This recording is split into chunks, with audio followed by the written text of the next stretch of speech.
اعوذ باللہ من الشیطان الرجیم بسم اللہ الرحمن الرحیم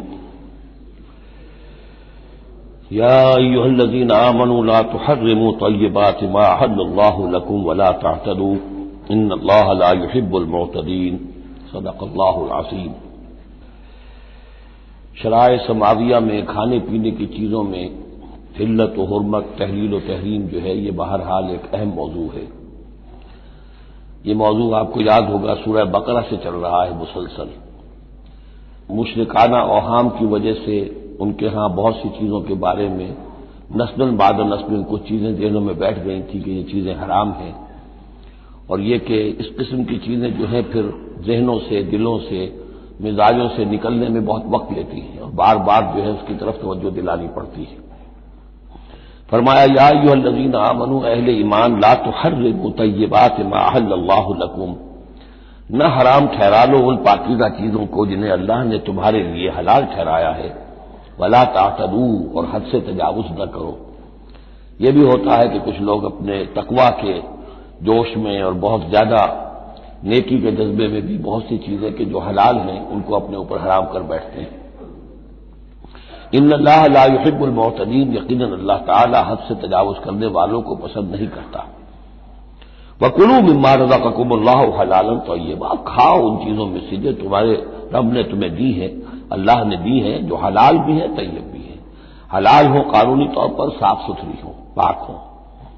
وَاتَّقُوا اللَّهَ الَّذِي أَنتُم بِهِ مُؤْمِنُونَ، اور اس اللہ کا تقوی اختیار کیے رکھو کہ جس پر تمہارا ایمان ہے۔ لا یؤاخذکم اللہ باللغو فی ایمانکم، یہ قسموں کے سلسلے میں سورہ بقرہ میں بھی بات آئی تھی، اب آخری حکم آ رہا ہے۔ اللہ تعالیٰ مؤاخذہ نہیں کرے گا تم سے تمہاری قسموں میں سے جو لغو ہوتی ہے، بغیر کسی مقصد کے، بغیر کسی ارادے کے، واللہ باللہ تکیہ کلام کے طور پر استعمال کرنا، جو عربوں کی خاص عادت تھی اور آج تک ہے۔ تو اس کو ظاہر بات ہے کوئی نہیں سمجھتا کہ یہ قسم کھا رہا ہے، یہ تو گویا کہ ان کا تکیہ کلام ہے، تو اس پر مؤاخذہ نہیں ہے۔ وَلَٰكِن يُؤَاخِذُكُم بِمَا عَقَّدتُّمُ الْأَيْمَانَ، لیکن اللہ مؤاخذہ کرے گا ان چیزوں پر کہ جو تم نے قسم باندھی ہے، عقدتم، اب اس میں تاخیر باب تفعیل ہے، پورے اہتمام کے ساتھ تم نے ایک بات طے کی ہے، اس پر قسم کھائی ہے۔ فَكَفَّارَتُهُ، اب اگر ایسی قسم کو توڑنا ہو تو اس کا ایک کفارہ ہے۔ فَكَفَّارَتُهُ إِطْعَامُ عَشَرَةِ مَسَاكِينَ مِنْ أَوْسَطِ مَا تُطْعِمُونَ أَهْلِيكُمْ، اس کو کھانا کھلانا ہے 10 مساکین کو، محتاج کو، وہ اوسط کھانا کہ جو تم اپنے گھر والوں کو کھلاتے ہو۔ او کسوتہم، یا پھر ان کو کوئی کپڑا دینا ہے۔ او تحریر رقبہ، یا تیسری شکل یہ ہے کہ کسی غلام کو آزاد کرنا ہے۔ فمن لم یجد، اور اگر کسی کے پاس ان تینوں کی کوئی صورت موجود نہ ہو، کوئی بالکل فقیر ہے اور بالکل اس کے پاس کچھ نہیں ہے، مفلس ہے، فصیام ثلاثۃ ایام، تو 3 دن کے وہ روزے رکھے۔ ذالک کفارۃ ایمانکم اذا حلفتم، یہ کفارہ ہے تمہاری قسموں کا جبکہ تم وہ قسم کھا بیٹھو۔ واحفظوا ایمانکم، اور اپنی قسموں کی حفاظت کرو۔ کذالک، اس کا مطلب یہ نہیں کہ لازماً ان کو برقرار رکھو، یعنی کہ قسم اگر ایسی ہے کہ جو کھولنی ہے، توڑنی ہے، جذبات میں کھا بیٹھے ہیں تو کفارہ دو، یہ بھی اس کی حفاظت میں آ گیا۔ واحفظوا ایمانکم کذالک یبین اللہ لکم آیاتہ لعلکم تشکرون، اس طرح اللہ تعالیٰ تمہارے لیے اپنی آیات کو واضح فرما رہا ہے تاکہ تم شکر کرو، حق ادا کرو۔ یا ایھا الذین آمنوا، اب یہ شراب اور جوئے کے بارے میں بھی آخری حکم۔ یا ایھا الذین آمنوا انما الخمر والمیسر والانصاب والازلام رجس من عمل الشیطان فاجتنبوہ لعلکم تفلحون، اہل ایمان، یقیناً شراب اور جوا اور بت اور پانسے یہ سب گندے کام ہیں، شیطان کے عمل میں سے ہیں۔ فاجتنبوہ، تو اس سے بچ کر رہو، لعلکم تفلحون، تاکہ تم فلاح پاؤ۔ تو شراب اور جوا تو پہلے بھی آ چکا ہے، لیکن انصاب اور ازلام وہ تقسیم کرتے تھے پانسوں کے ذریعے سے اور پھر ازلام کے ذریعے سے، ان کا معاملہ وہ بھی ایک جوئے کی قسم بن جاتی تھی۔ تو ان تمام چیزوں کو جو ہے رجس من عمل الشیطان قرار دیا۔ انما یرید الشیطان یوقع بینکم العداوۃ والبغضاء، یقیناً شیطان تو یہ چاہتا ہے کہ ان چیزوں کے ذریعے سے تمہارے اندر دشمنی اور بغض پیدا کر دے۔ یہ بہت اہم بات ہے کہ شراب کے نشے میں بھی انسان چونکہ اپنا ہوش اور شعور کھو بیٹھتا ہے، تو اب اسے کچھ معلوم نہیں کیا بکواس اس نے کی ہے، کیا کر رہا ہے، اس سے بھی یہ ہے کہ بہت سے جھگڑے شروع ہو جائیں گے، فساد شروع ہو جائے گا۔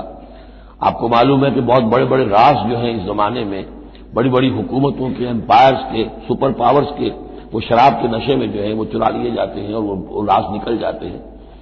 تو اللہ تعالیٰ یہ ان چیزوں سے تمہیں بچانا چاہتا ہے، اور شیطان چاہتا ہے کہ تمہارے مابین عداوت اور بغض پیدا کر دے۔ اسی طریقے سے جوئے میں بھی چونکہ آدمی دیکھ رہا ہے، وہ اس نے ہارا، پھر کچھ اور ہارا، پھر کچھ اور ہارا، ایک وقت آتا ہے کہ پھر وہ بسٹ ہو جاتا ہے غصے میں اور وہ آگ بگولا ہو جاتا ہے، اس لیے کہ ظاہر بات ہے اسے نظر آ رہا ہے کہ جو مجھ سے جیت رہا ہے وہ کسی محنت کی وجہ سے نہیں جیت رہا ہے۔ اگر تو کوئی محنت ہو، کوئی کوشش ہو، کسی نے کمایا ہو، تو ظاہر بات ہے اسے انسان گرج نہیں کرتا کہ ٹھیک ہے اس نے محنت کی ہے اور اس نے مجھ سے یہ مزدوری لی ہے یا مجھ سے یہ کمائی حاصل کی ہے۔ لیکن یہ کہ ایک وقت آتا ہے کہ پھر جواری جو ہے وہ آپے سے باہر ہو جاتا ہے۔ انما یرید الشیطان ان یوقع بینکم العداوۃ والبغضاء فی الخمر والمیسر، شیطان تو یہ چاہتا ہے کہ اس شراب اور جوئے کے ذریعے سے تمہارے اندر، تمہارے مابین دشمنی اور بیر پیدا کر دے، اور اس سے بھی آگے وہ یصدکم عن ذکر اللہ وعن الصلاۃ، اور یہ کہ تمہیں روکے رکھے اللہ کی یاد سے اور نماز سے۔ یہ معاملہ بھی شراب کا تو بالکل واضح ہے، لیکن یہ کہ جوئے میں بھی یہ ہوتا ہے کہ ایک آدمی دفعہ اس میں لگ جائے تو پھر یہ کہ وہاں سے نکلنا مشکل ہوتا ہے، جیسے تاش کا معاملہ ہے یا اور شطرنج ہے، یہ کھیل ایسے ہیں کہ جن کے اندر لگ کر پھر انسان جو ہے ان چیزوں سے غافل ہو جاتا ہے۔ فہل انتم منتہون، تو اب باز آتے ہو یا نہیں؟ یہ انداز جو ہے یہ بڑا سخت ہے۔ اس میں پس منظر میں کیا ہے کہ تمہیں سب سے پہلی بات جو کہی گئی تھی یسألونک عن الخمر والمیسر قل فیہما اسم کبیر ومنافع للناس واسمہما اکبر من نفعہما، تو تمہیں سمجھ لینا چاہیے تھا، اسی وقت بات آ جانا چاہیے تھا۔ جو رخ تھا اللہ تعالیٰ کی جو مصلحت تھی، شریعت کا جو رخ تھا وہ تو واضح ہو گیا تھا۔ خیر چلیے اس پر بھی تم نے نہیں مانا، پھر اگلا قدم ہم نے اٹھایا اور کہا کہ اگر شراب کے نشے میں ہو تو نماز کے قریب نہ جاؤ۔ اس سے تو پھر اب پوری طریقے سے واضح ہو جانا چاہیے تھا کہ دین کی اہم ترین چیز جو ہے وہ نماز ہے، صلاۃ و عماد الدین، دین کا ستون ہے، اور یہ جو شے ہے وہ ہمیں نماز سے روک رہی ہے، تو تمہیں چھوڑ دینا چاہیے تھا۔ بہرحال اب یہ کہ آخری بات ہماری طرف سے آ گئی ہے، فہل انتم منتہون، تو اب بھی بعد آؤ گے کہ نہیں؟ واطیعوا اللہ واطیعوا الرسول، اور اطاعت کرو اللہ کی اور اطاعت کرو رسول کی صلی اللہ علیہ وسلم، واحذروا، اور بچتے رہو۔ فإن تولیتم فاعلموا انما علی رسولنا البلاغ المبین، اور اگر تم پھر جاؤ گے، پیٹھ موڑ لو گے، ہمارے اس حکم سے سرتابی کرو گے، فاعلموا، تو جان لو، انما علی رسولنا البلاغ المبین، کہ ہمارے رسول پر تو ذمہ داری ہے صاف صاف پہنچا دینے کی۔ یہ حکم اللہ کا ہے، اللہ کا حکم پہنچانا رسول کے ذمہ تھا، رسول نے پہنچا دیا، اپنا کام کر دیا۔ اب معاملہ ہوگا اللہ کا اور تمہارا، اللہ تم سے نپٹے گا، تم سے حساب لے گا۔ یہ جو اب اگلی آیت آ رہی ہے یہ بھی قرآن مجید کے فلسفہ، حکمت اور دین کی بڑی گہری باتوں کے ضمن میں بہت بنیادی آیت ہے، اور اس کا پس منظر یہ ہے کہ جب شراب کے بارے میں اتنا سخت انداز آیا کہ یہ رجسن، گندے کام ہیں، عمل شیطان میں سے ہیں، باز آتے ہو کہ نہیں، تو بہت سے مسلمانوں کو تشویش ہو گئی کہ ہم جو شراب پیتے رہے، اتنا عرصے تک پیتے رہے، یہ گندگی تو ہمارے ہڈیوں میں بیٹھ گئی ہوگی۔ آج کا کوئی شخص کہے گا کہ میرا شاید کوئی سیل بھی نہ ہو جسم کا کہ جس میں شراب کے اثرات نہ پہنچ گئے ہوں، تو میں کیسے پاک ہوں گا؟ کس طریقے سے یہ چیز جو ہے اب یہ گندگی میرے جسم میں سے دھلے گی؟ تو یہ تشویش جو ہے اس کو رفع کرنے کے لیے، جیسے تحویل قبلہ کے وقت تشویش ہو گئی تھی کہ 16 مہینے جو ہم نے نمازیں پڑھی، اگر اصل قبلہ تھا کعبہ اور ہم نمازیں پڑھتے رہے بیت المقدس کی طرف رخ کرتے تو وہ نمازیں تو ضائع ہو گئی، اور نماز ہی تو ایمان ہے۔ وما کان اللہ لیضیع ایمانکم، نہیں، اللہ تعالیٰ تمہارے ایمان کو ضائع کرنے والا نہیں ہے۔ ایسے ہی یہاں ان کی دلجوئی کے لیے فرمایا لیس علی الذین آمنوا وعملوا الصالحات جناح فیما طعموا، ان لوگوں پر جو ایمان لائے اور جنہوں نے نیک عمل کیے کوئی گناہ نہیں ہے اس میں جو کچھ پہلے کھا پی چکے۔ کسی شے کی حرمت کے قطعی حکم کے آنے سے پہلے جو کچھ کھایا پیا گیا جبکہ اس کی حرمت کا اعلان نہیں ہوا تھا تو اس کا کوئی گناہ ان پر نہیں رہے گا، یہ کوئی ان کی ہڈیوں میں بیٹھ جانے والی شے نہیں ہے۔ یہ مورل لا ہے، یہ فزیکل لا نہیں ہے۔ فزیکل لا میں تو ہوتا ہے کہ کچھ چیزوں کے اثرات جو ہیں وہ دائمی ہو جاتے ہیں، مورل لا میں تو یہ ہے کہ بڑے سے بڑا گناہ ہو، کوہ احد جتنے گناہ ہوں، صدق دل سے توبہ کی جائے سب صاف ہو جائیں گے۔ التائب من الذنب کمن لا ذنب لہ، گناہ سے حقیقی معنی میں توبہ کرنے والا بالکل ایسے ہے جیسے اس نے کبھی گناہ کیا ہی نہیں تھا، وہ تو نامہ اعمال جو ہے بالکل دھل جاتا ہے۔ لہذا اس تشویش کو اپنے قریب مت آنے دو۔ لیس علی الذین آمنوا وعملوا الصالحات جناح فیما طعموا، اب جو آ رہا حصہ، اذا اتقوا وآمنوا وعملوا الصالحات ثم اتقوا وآمنوا ثم اتقوا واحسنوا واللہ یحب المحسنین، جب تک کہ وہ تقوی کی روش اختیار کیے رکھیں اور ایمان لائیں اور نیک عمل کریں، پھر اور تقوی میں بڑھے اور ایمان لائیں، پھر اور تقوی میں بڑھے اور درجہ احسان پہ فائز ہو جائے۔ واللہ یحب المحسنین، اور اللہ تعالی محسنوں سے محبت کرتا ہے۔ یہ تین درجے ہیں اصل میں۔ ایک درجہ اسلام ہے، اللہ کو مان لیا، رسول کو مان لیا اور اس کے احکام پر چل رہے ہیں۔ ایک اس سے اوپر کا درجہ آ جاتا ایمان، کہ وہ یقین کے درجے میں قلب میں وہ ایمان اتر گیا ہو اب، اور جب یہ ایمان قلب کے اندر اتر گیا ہے، وَلَٰكِنَّ اللَّهَ حَبَّبَ إِلَيْكُمُ الْإِيمَانَ وَزَيَّنَهُ فِي قُلُوبِكُمْ، تو اب انہی اعمال میں نماز پہلے بھی پڑھ رہا تھا، اب نماز کی اور شان ہوگی، اس کی بھی اور کیفیت ہوگی، اس کی زندگی کے اندر ایک نیا رنگ آ جائے گا۔ صبغۃ اللہ ومن احسن من اللہ صبغہ۔ اس سے بھی آگے جا کر جب یہ ایمان اتنا گہرا ہو جائے کہ بالکل جیسے آنکھوں سے کوئی شخص کسی چیز کو دیکھ رہا ہو تو یقین ہوتا ہے، ان تعبد اللہ کانک تراہ فإن لم تکن تراہ فإنہ یراک، جب یہ کیفیت ہو جائے کہ تم اللہ کی بندگی کرو، اللہ کے لیے جہاد کرو، عمل کرو، بھاگ دوڑ کرو، اللہ کا تقوی اتنا ہو جائے کہ جیسے کہ تم اللہ کو اپنی آنکھوں سے دیکھ رہے ہو، تو یہ درجہ احسان ہے۔ حدیث جبرائیل کے جس کو کہا گیا ام السنہ، جیسے سورہ فاتحہ ام القرآن اساس القرآن، ایسے حدیث جبرائیل ہے ام السنہ، اور ام السنہ میں یہ ساری بات آئی ہے کہ حضرت جبرائیل انسانی شکل میں حضور کی خدمت میں آئے، صحابہ کا مجمع تھا، وہاں انہوں نے سوال کیے، اخبرنی عن الاسلام، مجھے بتائیے اسلام کیا ہے۔ اسلام میں بھی ایمان تو ہے نا، قانونی ایمان، زبانی ایمان تو ہے، لیکن اس کے ساتھ اعمال علیحدہ گنے گئے۔ اس سے اوپر جب ایمان دل میں اتر گیا، اب یہ ایمان کی وہ جو شکل ہے، اس میں اب عمل کو علیحدہ ذکر کرنے کی ضرورت ہی نہیں، اس مرحلے پر آ کر لازماً عمل درست ہو جائیں گے جبکہ ایمان دل میں اتر چکا ہے اور دل میں یقین بن کر جاگزی ہو گیا ہے، اور پھر اور گہرا چلا گیا۔ یوں سمجھیے کہ جتنا جتنا درخت اوپر جا رہا ہے جڑ نیچے جا رہی ہے نا، جڑ اور ایمان کی گہری ہوئی، اسلام سے ایمان بن گیا، اور گہری ہوئی، اب یہ تیسری منزل احسان کی اس پر فائز ہو گئی۔ تو جب پوچھا گیا کہ اخبرنی عن الاحسان، اے نبی مجھے بتائیے احسان کیا ہے، تو آپ نے جواب دیا، اور یہ جواب تین روایتوں میں تین مختلف الفاظ میں ہے۔ ان تعمل للہ کانک تراہ، ان تخشى اللہ کانک تراہ، ان تعبد اللہ کانک تراہ فإن لم تکن تراہ فإنہ یراک، یہ تینوں میں ہے۔ اللہ کی بندگی، اللہ کی پرستش، اللہ کے لیے بھاگ دوڑ، اللہ کے لیے عمل، اللہ کے لیے جہاد، یہ انسان ایسی کیفیت سے سرشار ہو کر رہا ہو گویا کہ اپنی آنکھوں سے اللہ کو دیکھ رہا ہے۔ تو جب اللہ سامنے ہوگا تو کیسے کچھ ہمارے جذبات ابدیت ہوں گے، کیسی کیسی ہماری قلب کی کیفیات ہوں گی۔ اس دنیا میں بھی یہ کیفیت حاصل ہو سکتی ہے، لیکن یہ اگر بہت کم لوگوں کو حاصل ہو تو اس سے ایک نچلا درجہ بھی ہے احسان کا، کہ کم سے کم یہ بات ہر وقت مستحضر رہے کہ اللہ مجھے دیکھ رہا ہے۔ فإن لم تکن تراہ فإنہ یراک۔ تو یہ تین درجے ہیں جو یہاں آئے، کہ ایک بیس لائن ہے لیس علی الذین آمنوا وعملوا الصالحات، یہ بیس لائن ہے، جناح فیما طعموا اذا اتقوا۔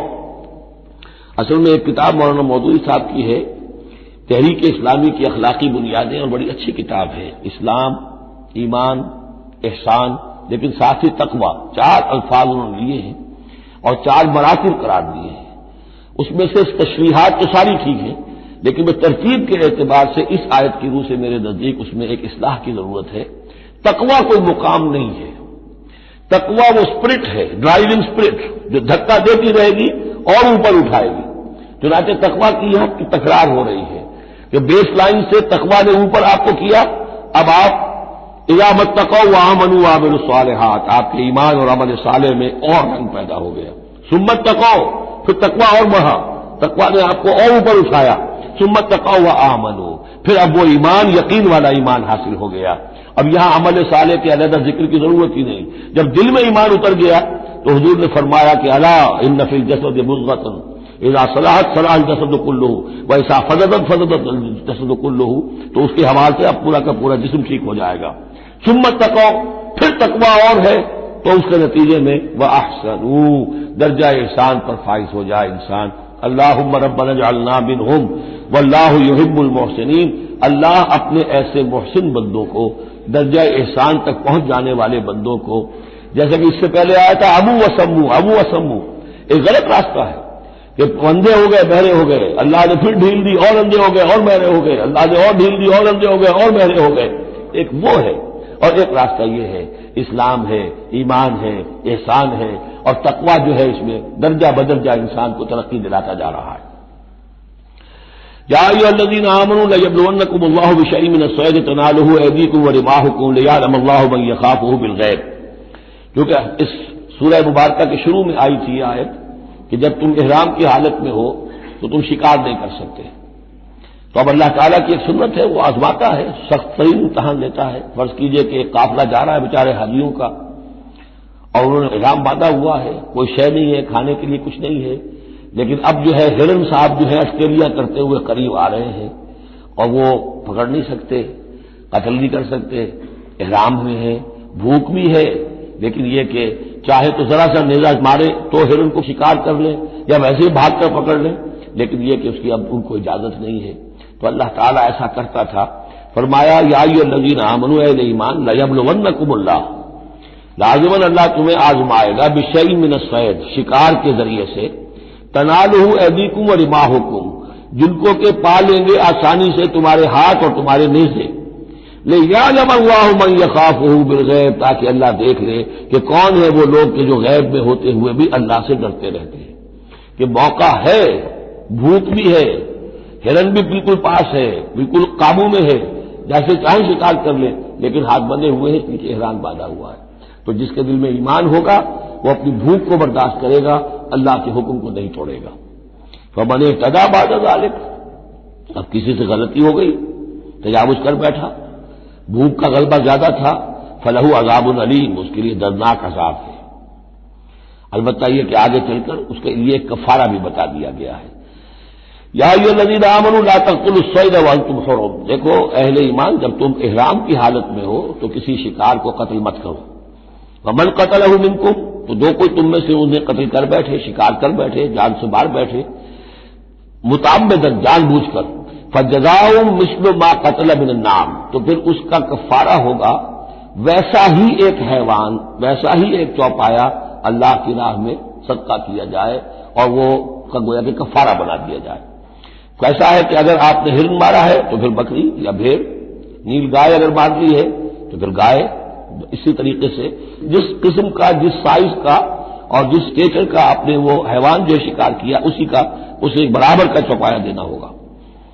فجزاء مثل ما قتل من النعم یحکم بہ ذوی عدل منکم، دو آدمی تمہارے جو ہوں معتبر، وہ چاہیے کہ وہ اس کی گواہی دے کہ ہاں یہ جانور جو اس نے شکار کیا ہے یہ اس کے برابر ہو جائے گا. ہدیم بالغ الکعبہ، اور یہ ہدی ہوگی اب یہ جانور، کعبے تک اس کا پہنچنا ہے، کعبے کی نظر ہوگا یہ. او کفارۃ، یا پھر اس کا ایک کفارہ اور بھی ہے، طعام و مساکین، کچھ مساکین کو کھانا کھلانا، صدقہ فطر کے حساب سے ہے یہ جو فقہا نے لکھا ہے.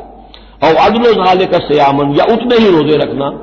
وہ بھی دیکھنا ہوگا کہ جانور جو تھا، بکری تھی، ہرن تھا، کتنے آدمی اس کو کھا سکتے تھے، اتنے آدمیوں کو کھانا کھلاؤ، یا پھر اتنے دن کے عدل ذالک صیامن روزے رکھو. لیذوق وبال امرہ، تاکہ وہ اپنے کیے کی سزا جو ہے وہ پالے. عفا اللہ عما سلف، اللہ معاف کر چکا ہے جو کچھ کے پہلے ہو چکا. ومن عاد، لیکن جو پھر ابھی دوبارہ کرے گا، ارادہ کرے گا، فینتقم اللہ منہ، تو اللہ تعالیٰ اس سے انتقام لے گا. واللہ عزیز الانتقام، اور یقیناً اللہ تعالیٰ زبردست ہے، انتقام لینے والا، بدلہ لینے والا. احل لکم صید البحر وطعامہ متاعا لکم، البتہ یہ کہ اگر کشتیوں کے ذریعے سے، جہازوں کے ذریعے سے حاجی لوگ آ رہے ہوں تو ان کے لیے چھوٹ ہے، وہ احرام کی حالت میں بھی جو مچھلی ہے اس کا شکار کر سکتے ہیں. احل لکم صید البحر، سمندر کا، دریا کا جو شکار ہے وہ تمہارے لیے حلال کیا گیا. وطعامہ متاعا لکم وللسیارہ، اور اس کا جو دریا کا کھانا ہے وہ تمہارے لیے بہت اچھا جو ہے فائدے کی چیز ہے، اور سب مسافروں کے لیے. اور آج آپ کو معلوم ہے کہ یہ سی فوڈ جو ہے یہ دنیا میں کس قدر اب معروف بھی ہے، محبوب بھی ہے، مقبول بھی ہے، اور بہت سی برائیوں سے اور بیماریوں سے بچانے والا بھی ہے، سی فوڈ، یہ تو اب ایک بڑا سمجھیے کہ پوری دنیا کے اندر غذا کا ایک نیا خزانہ ہے کہ جو سامنے آیا لوگوں کے.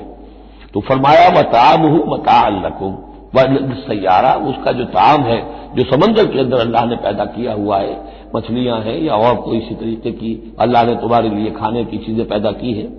وحرم علیکم صید البر ما دمتم حرما، لیکن خشکی پر شکار کرنا تمہارے لیے جب تک کہ تم احرام میں ہو حرام کر دیا گیا. واتقوا اللہ الذی الیہ تحشرون، اور اللہ کا تقوی اختیار کیے رکھو جس کی طرف کہ تمہیں لازماً جمع کر دیا جائے گا، لے جائے جاؤ گے گھیراؤ کر کے. جعل اللہ الکعبۃ البیت الحرام قیاما للناس، اللہ تعالیٰ نے کعبے کو جو بیت الحرام ہے، بزرگی والا گھر ہے، اسے لوگوں کے قیام کا باعث بنا دیا ہے. والشہر الحرام، اور شہر حرمت والا شہر بھی اللہ تعالیٰ نے معین کیا ہے. والہدیہ، اور قربانی کے جانور، ان کا بھی ذکر ہو چکا ہے اس سورت کے شروع میں. والقلائد، اور وہ جانور جن کے گلوں میں پٹے ڈال دیے گئے ہوں نشانی کے طور پر کہ یہ کعبے کے لیے ہدی کے جانور ہیں، یہ سب اللہ تعالیٰ کی طرف سے ہے، اس کی توثیق ہو رہی ہے. یعنی یہ کوئی تمہاری جاہلیت کی روایات نہیں ہے، یہ چیزیں جو ہیں کعبے کی حرمت اور عظمت، اسی طریقے سے شہر حرام، اسی طریقے سے ہدی کے جانور، اور وہ کہ جن کے گلوں میں پٹے پڑے ہوئے ہوں ہدی کے جانور ہونے کے اعتبار سے. ذالک لتعلموا ان اللہ یعلم ما فی السماوات و ما فی الارض، یہ اس لیے کہ تم اچھی طرح جان لو کہ اللہ تعالیٰ کو آسمانوں اور زمین کی ہر شے کا علم حاصل ہے. ان اللہ بکل شیء علیم، اللہ تعالیٰ ہر چیز کا علم رکھتا ہے. اس کے مقابلے میں 4 چیزیں آئیں گی جو ان کے ہاں حرام ہو گئی تھی، ان کو پھر کہا جا رہا ہے کہ اس کے لیے کوئی سند نہیں ہے کتاب میں موجود، وہ بعد میں آئیں گی. اعلموا ان اللہ شدید العقاب، جان لو کہ اللہ تعالیٰ سزا دینے میں بہت سخت ہے. وان اللہ غفور الرحیم، اور اللہ غفور الرحیم بھی ہے. یعنی اس کی تو دونوں شانیں ہیں. اب تم دیکھو کہ تم اپنے آپ کو کس شان کے ساتھ متعلق کر رہے ہو، کس کا مستحق بنا رہے ہو، اس کی عقوبت کا یا اس کی رحمت اور مغفرت کا. ما علی الرسول الا البلاغ، ہمارے رسول پر سوائے پہنچا دینے کی کوئی ذمہ داری نہیں ہے، باقی ساری ذمہ داری اب تمہاری ہے. واللہ یعلم ما تبدون وما تکتمون، اللہ جانتا ہے جو کچھ کہ تم ظاہر کرتے ہو اور جو کچھ کہ تم چھپاتے ہو. قل لا یستوی الخبیث والطیب، اے نبی کہہ دیجئے ناپاک اور پاک برابر نہیں ہو سکتے. ولو اعجبک کثرت الخبیث، چاہے ناپاک شے کی کثرت جو ہے وہ تمہاری آنکھوں کو اچھی لگے. آدمی تو چاہتا ہے بہتات ہونی چاہیے بس ہر چیز کی، ناجائز حرام سے آیا ہوا مال ہو جمع ہو گیا ہے وہ اچھا لگے گا آپ کو، ہے خبیث ہو. تو خبیث اور طیب برابر نہیں ہو سکتے، چاہے کثرت جو ہے خبیث کی وہ جو آنکھوں کو چکا چوند تو کرتی ہے، نظر کو خیرہ کرتی ہے، چمک تہذیب حاضر کی. فاتقوا اللہ یا اولی الالباب لعلکم تفلحون، تو اللہ کا تقوی اختیار کرو اے ہوش مندو تاکہ تم فلاح پاؤ. یا ایھا الذین آمنوا لا تسألوا عن اشیاء ان تبد لکم تسؤکم، اہل ایمان ان چیزوں کے بارے میں سوال نہ کرو کہ وہ اگر تم پر کھول دی جائیں، واضح کر دی جائیں تو تمہیں اچھی نہیں لگے گی، تمہیں بری لگے گی. بعض چیزوں کی طرف سے اللہ تعالیٰ نے خود خاموشی اختیار کی ہوتی ہے، خام خواہ سوال کر کر کے اور اس کو اپنے اوپر جو ہے ذمہ داری کو بڑھا لینا، یہ بھی ایک جو خاص قسم کی مذہبی ذہنیت ہوتی ہے، کھودنے کریدنے کی اور بال کی کھال اتارنے کی، اس کا نتیجہ یہ نکلتا ہے. چنانچہ حج کے بارے میں جب آیت نازل ہوئی وَلِلَّهِ عَلَى النَّاسِ حِجُّ الْبَيْتِ مَنِ اسْتَطَاعَ إِلَيْهِ سَبِيلًا، اس سورہ آل عمران میں ہم پڑھ آئے ہیں. تو ایک صاحب کھڑے ہو گئے کہ حضور کیا ہر سال فرض ہے؟ حضور نے سوال سن لیا لیکن سنا انسنا کر دیا، دوسری طرف رخ کر لیا. اب وہ ادھر تشریف لے آئے. حضور کیا ہر سال فرض ہے؟ حضور نے پھر جو ہے اس سے ایک ماس برتا، پھر آپ نے رخ موڑ لیا، تیسری مرتبہ پھر آپ ناراض ہوئے کہ دیکھو اگر میں ہاں کہہ دوں تو قیامت تک کے لیے ہر سال حج فرض ہو جائے گا. جس چیز کے اندر اللہ تعالیٰ نے اجمال رکھا ہے اس میں تمہاری بہتری ہے. جو شخص ہر سال کر سکتا ہو کرے، لیکن یہ کہ فرضیت جو ہے اس کے ساتھ ہر سال کی قید اللہ نے نہیں لگائی. تم سوال کر کے اپنے لیے تنگی پیدا کر لو. جیسے وہ گائے کے بارے میں کیسا رنگ ہو اور کیا اس کی عمر ہو اور کیسی گائے ہو، یہ ساری چیزیں اسی طرح کی ہیں. لیکن یہ کہ ان تسألوا عنہا حین ینزل القرآن تبد لکم، اگر تم سوال کرو گے جبکہ ابھی قرآن کا نزول جاری ہے تو وہ ظاہر کر دی جائے گی. اللہ تعالیٰ نے اپنی حکمت کے تحت اس کے اوپر پردے ڈالے ہوئے ہیں. وہ سمجھتا ہے کہ اس میں تمہارے لیے تنگی ہو جائے گی، بہت زیادہ ہو جائے گا، لیکن اگر سوال کرو گے تو پھر وہ ظاہر کر دی جائے گی. عفا اللہ عنہا، اللہ تعالیٰ نے اس میں درگزر سے کام لیا ہے، تو پر نرمی کی ہے، یہ کسی نسیان کی وجہ سے نہیں ہے، بھول کی وجہ سے نہیں ہے، غلطی کی وجہ سے نہیں ہے، معاذ اللہ۔ واللہ غفور الرحیم غفور الحلیم، اللہ غفور ہے اور حلم والا ہے۔ قد سألها قوم من قبلكم ثم اصبحوا بها کافرین، تم سے پہلے کی قوم یہ اہل کتاب جو ہے اسی قسم کے سوال کرتے رہے اور پھر یہ کہ وہ اس کے انکار کرنے والے بن گئے۔ اب یہاں وہ چار چیزیں بھی آ رہی ہیں کہ جو ان کے ہاں بہت زیادہ مقدس ہو گئی تھی۔ ما جعل اللہ من بحیرۃ ولا صائبۃ ولا وسیلۃ ولا حام، وہاں کیا تھا؟ جعل اللہ الکعبۃ البیت الحرام قیاما للناس والشہر الحرام والہدی والقلائد، یہ چار چیزیں ان کی توثیق ہو گئی کہ یہ تو واقعتاً اللہ کی شریعت کے اجزاء ہیں، ان کا احترام اور ان کی حرمت کو بلوز رکھنا لازم ہے۔ یہ چار چیزیں یہ تمہارے جاہلیت کے دور کے جو مشرکانہ اوہام ہیں ان کی یادگاریں ہیں، اس کے لیے اللہ کی طرف سے کوئی سند نہیں۔ ان چیزوں کے بارے میں بہت سے اقوال ہیں، لیکن میں یہاں آپ کو پڑھ کر سنا رہا ہوں کہ جو حضرت سعید ابن مسیب رحمۃ اللہ علیہ کی تفسیر صحیح بخاری میں جو ان الفاظ کی آئی ہے وہ مولانا شبیر احمد عثمانی صاحب نے اپنے حواشی میں نقل کی ہے۔ بحیرہ جس جانور کا دودھ بتوں کے نام کر دیتے تھے کوئی اپنے کام میں نہ لاتا تھا۔ صائبہ جو جانور بتوں کے نام پر ہمارے زمانے کے سانڈ کی طرح چھوڑ دیا جاتا تھا۔ وسیلہ جو اونٹنی مسلسل مادہ بچہ جنے درمیان میں نر بچہ پیدا نہ ہو اسے بھی بتوں کے نام پر چھوڑ دیتے تھے۔ حامی نر اونٹ جو ایک خاص عدد سے جفتی کر چکا ہو اسے بھی بتوں کے نام پر چھوڑ دیتے تھے، تو ان کو چھوڑ دیتے تھے کہ اب یہ کسی کوئی ان کو ہاتھ نہ لگائے، کوئی ان سے استفادہ نہ کرے، نہ ان کا گوشت کھایا جا سکتا ہے، نہ ان سے کوئی خدمت لی جا سکتی ہے، یہ محترم ہو گئے۔ تو اس کے لیے فرمایا ما جعل اللہ من بحیرۃ ولا صائبۃ ولا وسیلۃ ولا حام ولکن الذین کفروا یفترون علی اللہ الکذب، بلکہ یہ تو وہ لوگ جنہوں نے کفر کیا وہ افتراء کرتے رہے ہیں، جھوٹ گھڑتے رہے ہیں، اللہ کے ذمے یہ باتیں لگاتے رہے ہیں۔ واکثرهم لا یعقلون، ان کی اکثریت جو ہے وہ عقل سے عاری ہے۔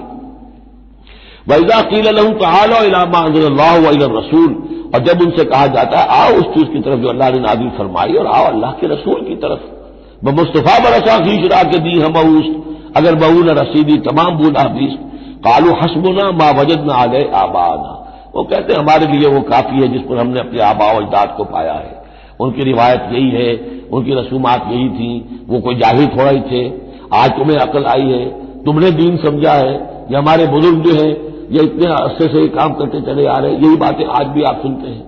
کسی رسم کو آپ کہیں کہ بھائی کوئی سند نہیں ہے اس کی دین میں، نہ کہیں صحابہ کے یہاں اس کا وجود تھا، لیکن یہ کہ کوئی چھوڑنے کو تیار نہیں ہے۔ اولو کان آباؤہم لا یعلمون شیئا ولا یہتدون، خواہ ان کے آباء و اجداد جو ہیں ایسے رہے ہوں کہ نہ انہیں کوئی علم حاصل ہوا ہو نہ ہی وہ ہدایت پر ہو، جیسے تم مخلوق ہو اللہ کی وہ بھی مخلوق تھے، جیسے تم غلط کام کر سکتے ہو اور غلط آراء قائم کر سکتے ہو ویسے وہ بھی غلط کار ہو سکتے تھے۔ یا ایھا الذین آمنوا علیکم انفسکم لا یضرکم من ضل اذا اہتدیتم، یہ بھی بہت اہم آیت ہے، اس کے ساتھ ایک واقعہ موجود ہے۔ لفظی ترجمہ یہ ہے کہ اے لوگوں، اے وہ لوگوں جو ایمان لائے ہو، تم پر ذمہ داری ہے صرف اپنی جان کی، اپنی ذات کی۔ لا یضرکم من ضل، جو گمراہ ہو جائے کوئی اور وہ تمہیں کوئی نقصان نہیں پہنچا سکتا، اذا اہتدیتم جبکہ تم ہدایت پر ہو۔ الی اللہ مرجعکم جمیعا فینبئکم بما کنتم تعملون، اللہ ہی کی طرف تم سب کو لوٹ کر جانا ہے اور وہ تمہیں بتا دے گا جو کچھ کہ تم کرتے رہے تھے۔ اس آیت کا غلط مفہوم جو ہے وہ دور صحابہ ہی میں سے بعض لوگوں نے نکال لیا کہ دعوت اور تبلیغ کی کوئی ذمہ داری نہیں ہے، ہر ایک پر ذمہ داری اپنی ہے، کوئی کیا کرتا ہے اس سے مجھے کیا بحث۔ دیکھو قرآن میں لکھا ہوا ہے یا ایھا الذین آمنوا علیکم انفسکم، مجھے اپنا عمل درست رکھنا ہے، باقی کوئی اور غلط کام کرتا ہے میں خام خواہ اسے روکوں ٹوکوں ناراضی بول لوں، نہیں عن المنکر امر بالمعروف، اس کی کوئی ذمہ داری نہیں ہے۔ قرآن کہہ رہا ہے علیکم انفسکم لا یضرکم من ضل اذا اہتدیتم، اگر تم ہدایت کے اوپر ہوگے، صحیح راستے پر ہوگے تو کوئی کتنا ہی گمراہ ہو جائے اس کا تمہیں کوئی نقصان نہیں۔ تو حضرت ابوبکر رضی اللہ تعالیٰ عنہ نے پھر خطبہ دیا باقاعدہ کہ لوگوں میں دیکھ رہا ہوں کہ تم اس آیت کا مطلب غلط سمجھ رہے ہو، مطلب تو یہ ہے کہ تمہاری ساری تبلیغ اور کوشش امر بالمعروف نہی عن المنکر کے باوجود کوئی شخص گمراہ رہتا ہے تو اس کا تم پر کوئی وبال نہیں۔ یہ بار بار ہم پڑھ چکے ہیں، لا تسألوا عن اصحاب الجحیم، اے نبی آپ سے کوئی بات پرس نہیں ہوگی جہنمیوں کے بارے میں کہ یہ کیسے ہو گیا ہے محمد کہ ہم نے آپ کو بھیجا اور پھر بھی یہ قوم جو ہے جہنم میں چلی گئی. لیکن جہاں تک دعوت، تبلیغ، نصیحت، نہی عن المنکر، امر بالمعروف، یہ فرائض میں سے ہے. یہ فرض ساقط نہیں ہوتا اس آیت کے نور سے، بلکہ تمہاری ساری کوشش کے باوجود. اب کوئی شخص ہے، والد ہے، بچہ فرض کیجیے اس کا کہیں آوارہ ہو گیا ہے، اپنی امکانی حد تک کوشش کیے جا رہا ہے، نہیں بچہ راستے پر آ رہا، تو ظاہر بات ہے کہ اللہ کے ہاں اگر اس نے پوری کوشش کی ہے، جد و جہد کی ہے، کوئی کوتاہی نہیں چھوڑی ہے اس میں، تو اب اس کا وبال اس پر تو نہیں آئے گا. لیکن اپنا فرض ادا کرنا لازم ہے. یا ایھا الذین آمنوا علیکم انفسکم لا یضرکم من ضل اذا اهتدیتم الی اللہ مرجعکم جمیعا فینبئکم بما کنتم تعملون. تم سب کو لوٹ کر جانا ہے اللہ ہی کی طرف، اور پھر وہ تمہیں جتلا دے گا جو کچھ کہ تم کرتے رہے تھے. یا ایھا الذین آمنوا شہادۃ بینکم اذا حضر احدکم الموت حین الوصیۃ اثنان ذوی عدل منکم. اہل ایمان تمہارے مابین شہادت کا نصاب، جبکہ تم میں سے کسی کی موت کا وقت آ جائے اور وہ وصیت کر رہا ہو تو دو معتبر اشخاص کا ہونا چاہیے. جو وصیت کر رہا ہے، اور ظاہر بات ہے کہ وصیت ایک تہائی سے زیادہ میں نہیں ہو سکتی، لیکن کسی کی زیادہ بڑی جائیداد ہے تو ایک تہائی کی بات بھی تو بڑی ہو سکتی ہے. تو وصیت کے وقت دو گواہ ضرور بنا لو کہ یہ وصیت کی گئی.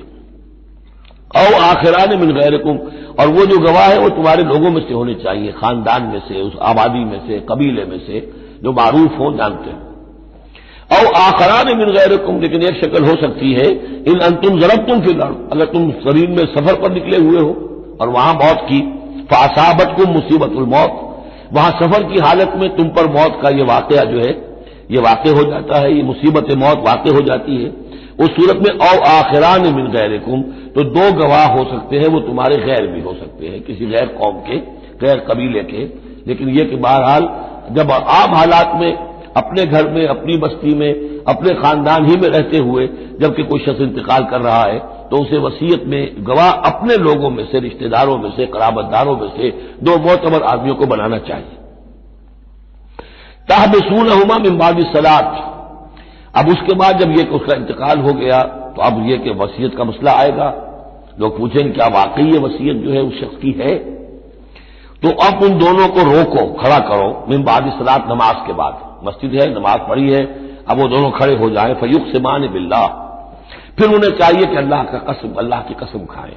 ان ارتبتم، اگر تمہیں کوئی ان کے بارے میں شک ہو کہ کہیں یہ وصیت کو بدل نہ دیں، کہیں ان سے غلطی نہ ہو جائے، تو ان سے قسم کھلوا لو. حلف کی بنیاد پر وہ اپنا جو ہے وہ وہاں پر شہادت دیں گے.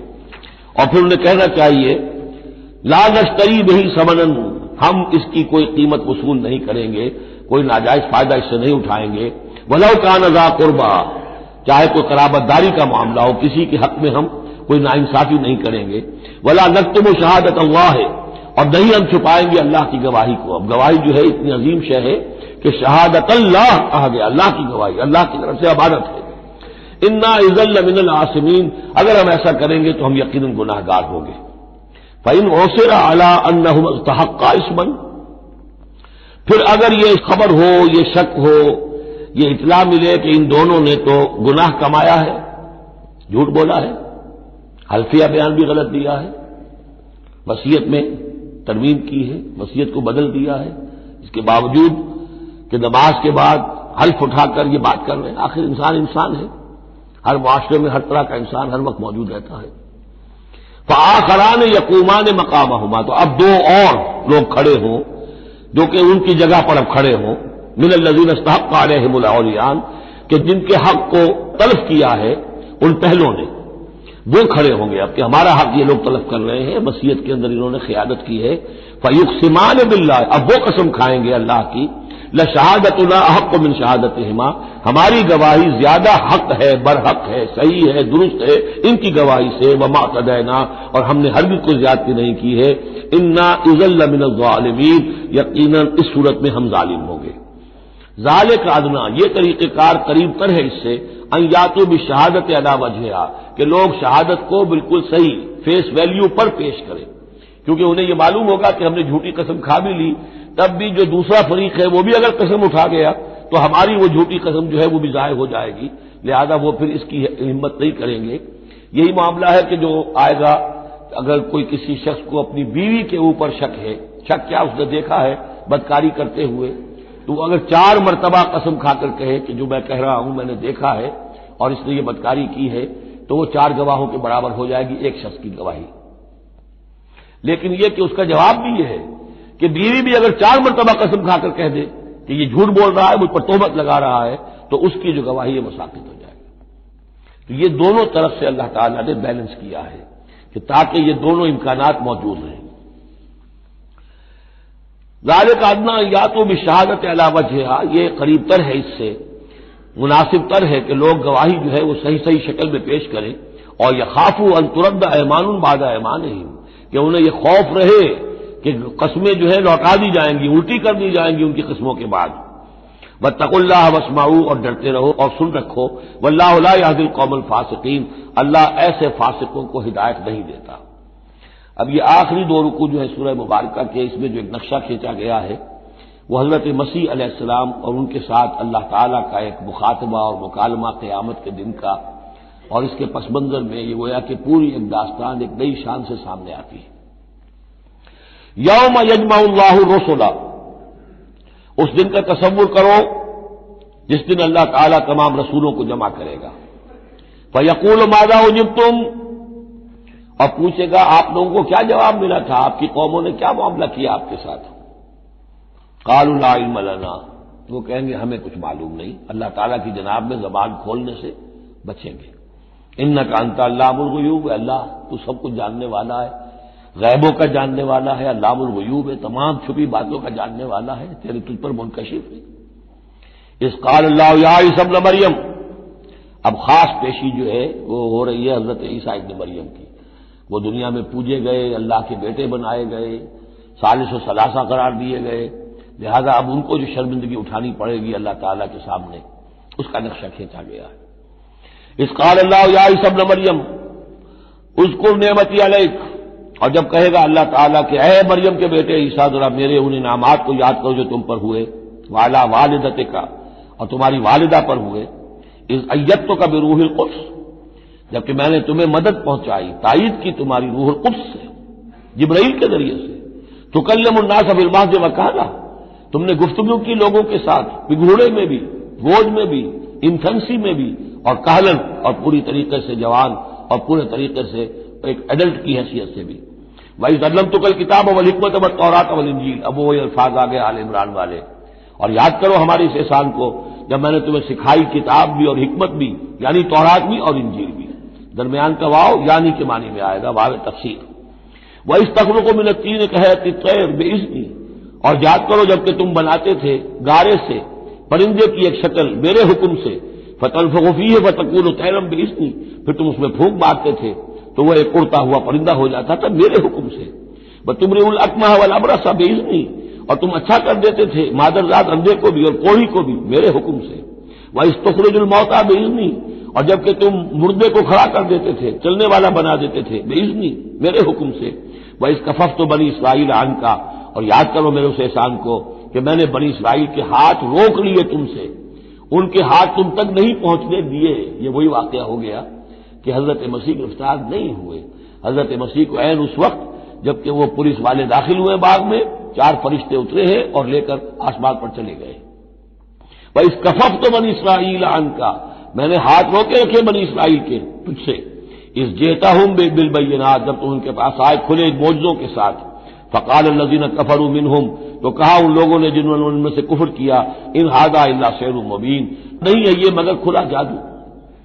وَإِذْ أَوْحَيْتُ إِلَى الْحَوَارِيِّينَ، اور پھر ذرا یاد کرو میرے اس احسان کو کہ میں نے اشارہ کر دیا، دل میں ڈال دیا وحی کی حواریین کی طرف۔ یہ وحی خفی، حواریین تو ظاہر بات ہے وحی جلی جو ہے، وحی نبوت تو نہیں آ سکتی، لیکن جیسے کہ شہد کی مکھی کے لیے وحی کا لفظ آ گیا ہے، آسمانوں کو وحی کی اللہ تعالیٰ نے، تو یہ وحی خفی ہے۔ وَإِذْ أَوْحَيْتُ إِلَى الْحَوَارِيِّينَ، اور جب میں نے اشارہ کیا، الہام کر دیا حواریین کو، ان آمنوا بی وبرسولی، ایمان لاؤ مجھ پر بھی اور میرے رسول پر بھی۔ قالوا آمنا واشهد بأننا مسلمون، اور انہوں نے کہا کہ ہم ایمان لائے اور اے عیسیٰ آپ بھی گواہ رہیے کہ ہم اللہ کے فرما برداروں میں سے ہیں۔ اذ قال الحواریون، اور ذرا یاد کرو اس واقعے کو جبکہ حواریین نے یہ کہا، یا عیسی ابن مریم، اے عیسیٰ مریم کے بیٹے حل تستطیع ربک، کیا آپ کے رب کو یہ قدرت حاصل ہے ان ینزل علینا مائدۃ من السماء، کہ ہم پر آسمان سے ایک دسترخوان اتر آئے؟ قال اتقوا اللہ ان کنتم مؤمنین، عیسیٰ نے کہا کہ اللہ کا تقوی اختیار کرو اگر تم ایمان رکھتے ہو، ایسی دعائیں نہیں کرنی چاہیے، ایسے مطالبے نہیں کرنے چاہیے۔ قالوا نريد ان ناكل منها، انہوں نے کہا نہیں، ہم چاہتے ہیں کہ آسمان سے ایک خوان اترے اور اس میں ہمارے لیے غذا ہو اور ہم اس میں سے کھائیں، وتطمئن قلوبنا، اور ہمارے دل بالکل مطمئن ہو جائیں۔ یعنی وہ ایسی بات ہو گئی جیسے حضرت ابراہیم نے کہا تھا ارنی کیف تحیی الموتیٰ، اس طرح کا کوئی مشاہدہ وہ بھی مانگ رہے تھے۔ ونعلم، اور ہمیں یہ معلوم ہو جائے پوری طریقے سے ان قد صدقتنا، کہ آپ نے جو باتیں بھی ہم سے کہی ہیں بالکل سچی ہیں، کسی شک و شبے کی کوئی گنجائش نہیں۔ ونکون علیہا من الشاہدین، اور ہم ان تمام باتوں پر پورے گواہ بن جائیں، ہمیں وہ یقین کامل حاصل ہو جائے کہ پھر ہم آپ کی جانب سے جب تبلیغ کریں لوگوں کے اندر تو ہمارے اپنے دل میں کہیں کسی شک و شبے کا کوئی کانٹا چبھا ہوا باقی نہ رہ گیا ہو۔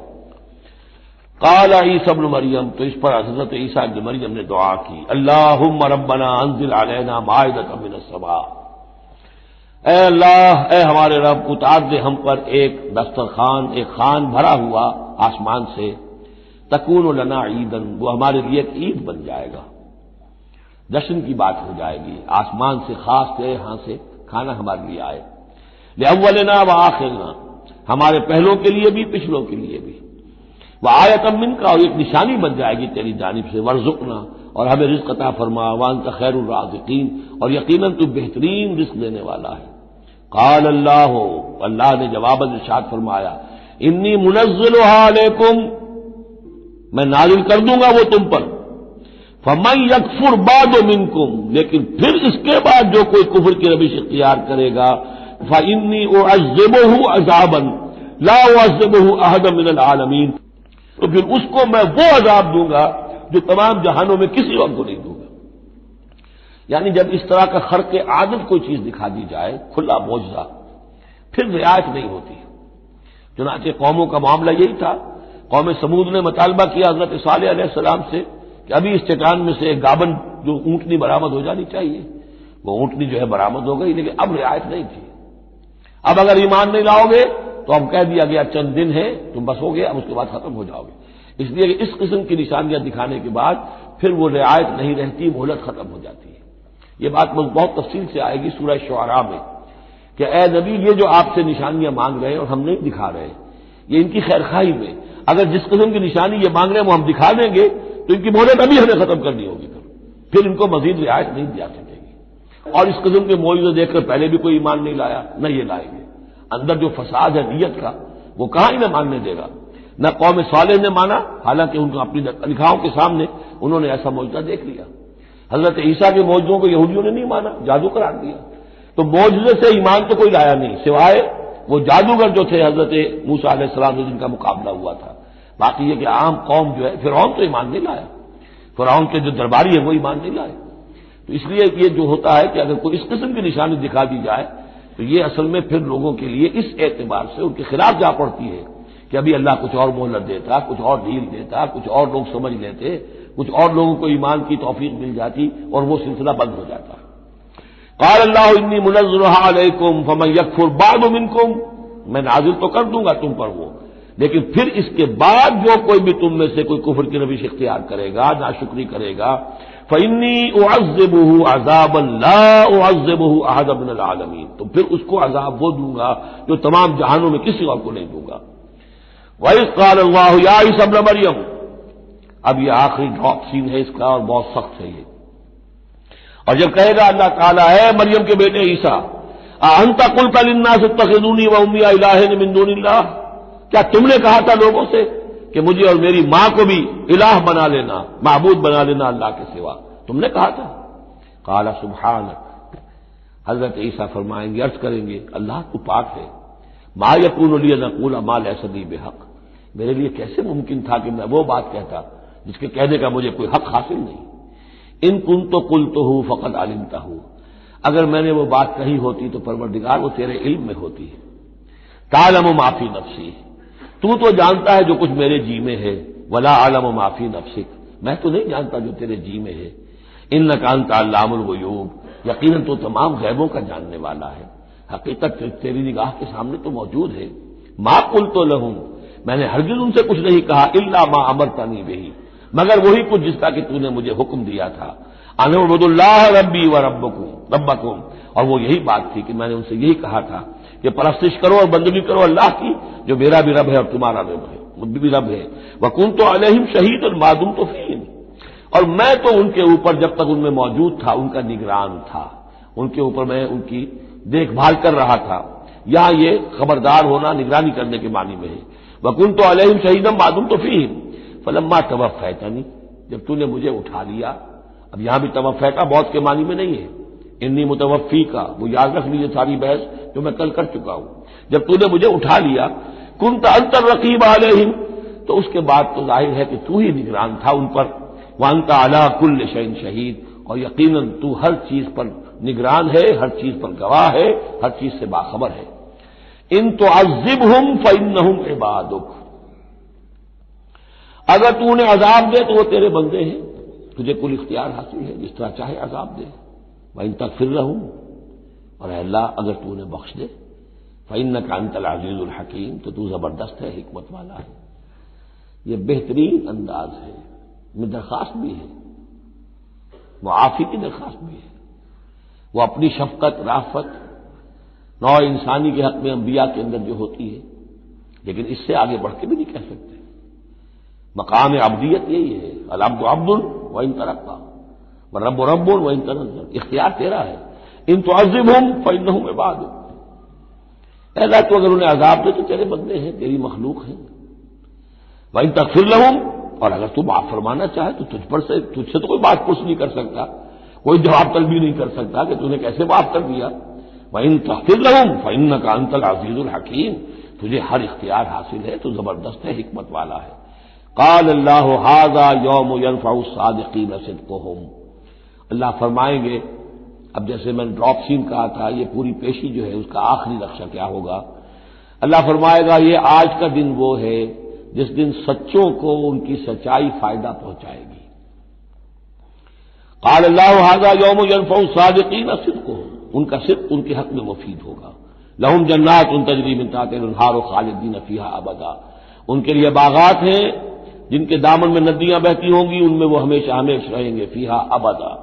رضی اللہ عنہم ورضوا عنہ، اللہ ان سے راضی ہو گیا اور وہ اللہ سے راضی ہو گئے۔ یہ آخری مقام ہے، رضامندی باہمی، اللہ تم سے راضی، تم اللہ سے راضی۔ رضی اللہ عنہم ورضوا عنہ، ذالک الفوز العظیم، اور یہی ہے بہت بڑی کامیابی۔ للہ ملک السماوات والارض، اللہ ہی کے لیے ہے آسمانوں اور زمین کی بادشاہی، وما فیہن، اور جو بھی ان سب میں ہے اس کی بادشاہی، اس کا اختیار اسی کے ہاتھ میں ہے۔ وہو علی کل شیء قدیر، اور وہ ہر چیز پر قادر ہے۔ یہاں اللہ کے فضل و کرم سے سورہ مائدہ ختم ہوئی، نوٹ کر لیجئے، سورہ نساء پر پہلی منزل ختم ہو گئی تھی۔ سورہ مائدہ پر مکی اور مدنی جو سورتوں کے گروپ سے ان کا پہلا گروپ ختم ہو گیا۔ ایک مکی سورت سورہ فاتحہ، اگرچہ حجم میں بہت چھوٹی، مانند بہت عظیم، پورے قرآن کے ہم وزن۔ فَلَقَدْ آتَيْنَاكَ سَبْعًا مِنَ الْمَثَانِي وَالْقُرْآنِ الْعَظِيمِ، یہ سورہ ہجر میں آیت پڑھیں گے، اور اس کے بارے میں یہی رائے ہے مفسرین کی کہ یہ سورہ فاتحہ کے بارے میں۔ لیکن چار یہ عظیم ترین سورتیں جو ہیں، جو مدنیات ہیں، بقرہ، آل عمران، نساء اور مائدہ، اور دو دو کے جوڑوں کی شکل میں۔ ان کا عمود کیا تھا؟ ایک تو شریعت آسمانی مکمل، نمبر دو اس میں اہل کتاب سے گفتگو، رد و قضا، ان پر الزام، انہیں دعوت، وہ سارا جو کچھ تھا، ان کی غلط باتوں پر تنقید، ان کی غلط عقائد کی نفی، ان کی تاریخ کے اندر جو جو اہم واقعات ہیں ان کا تذکرہ، پھر اس کے نتیجے میں ان کا معزول کیا جانا اس منصب سے جس پر وہ 2000 برس سے فائز تھے، امت محمد صلی اللہ علیہ وسلم کا فائز کیا جانا، یہ بھی آخری درجے میں اس گروپ میں یہ بات مکمل ہو گئی۔ بارک اللہ لی ولکم فی القرآن العظیم ونفعنی وإیاکم بالآیات والذکر الحکیم۔